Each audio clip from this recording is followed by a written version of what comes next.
Hallelujah, praise the Lord. आप सबको जय मसीह की। इस सुंदर सुबह दिन के लिए मैं परमेश्वर का धन्यवाद करता हूं। हम आशा करते हैं, उम्मीद करते हैं कि आप भले चंगे स्वस्थ हैं, आनंदित हैं। परमेश्वर ने आज हमें और आपको जोड़ा है एक परिवार के रूप में। आइए हम वचन की ओर चलते हैं। एक अलग मसीह जीवन कैसे जिएं, वचनों के द्वारा समझेंगे। तो मैं विश्वास करता हूँ इस वचनों के द्वारा आपको बहुत आशीष मिलेगा। आइए पहला वचन देखते हैं। नीति वचन 4 अध्याय 23 पद, सबसे अधिक अपने मन की रक्षा कर, क्योंकि जीवन का मूल स्रोत वही है। परमेश्वर वचन कहता है सबसे अधिक अपने मन की रक्षा कर, कि जीवन का मूल स्रोत वही है। दूसरा वचन रोमियो अध्याय 12 पद संख्या 1, इसलिए हे भाइयों, मैं तुमसे परमेश्वर की दया स्मरण दिलाकर विनती करता हूँ कि अपने शरीर को जीवित और पवित्र और परमेश्वर को भावता हुआ बलिदान करके चढ़ाओ।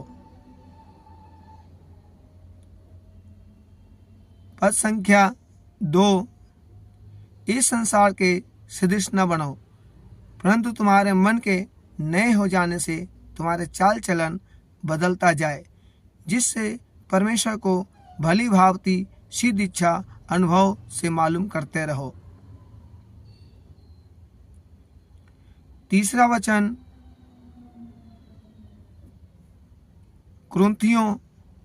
पहला कुरिन्थियों 5वां अध्याय 7 वचन पद संख्या 7, पुराना खमीर निकाल कर अपने आप को शुद्ध करो।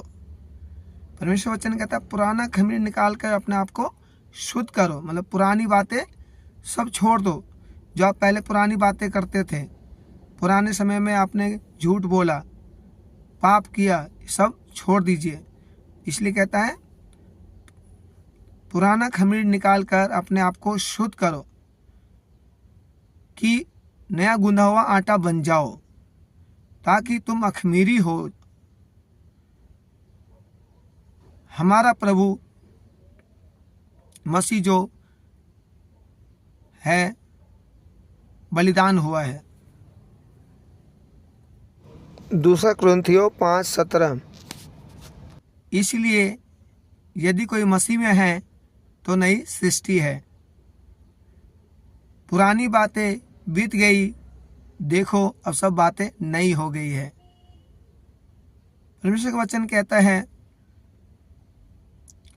यदि कोई मसीह में है तो नई सृष्टि है। जब हम मसीह में आ जाते हैं, एक नई सृष्टि बन जाते हैं, हमारा नया जन्म हो जाता है। जब हम उद्धार पाते हैं, जब हम बपतिस्मा लेते हैं, तो एक नई सृष्टि में आ जाते हैं, नया जीवन मिल जाता है। इसलिए कहते हैं यदि कोई मसीह में है तो नई सृष्टि है, पुरानी बातें बीत गई, देखो सब बातें नई हो गया। जब हम परमेश्वर के अंदर अगुवाई में आ जाते हैं, परमेश्वर के राज्य में आ जाते हैं, उसके वारिस बन जाते हैं, तो हम नई सृष्टि बन जाते हैं और सारी पुरानी बातें बीत जाती है और हम नए तरीके से चलना शुरू कर देते हैं। हम झूठ बोलना बंद कर देते हैं, हम दूसरों को गाली देना बंद कर देते हैं। हम पुरानी बातें कुछ ऐसा नहीं करते जिससे परमेश्वर के दिल को दुखित करे, दुखी करे दिल को।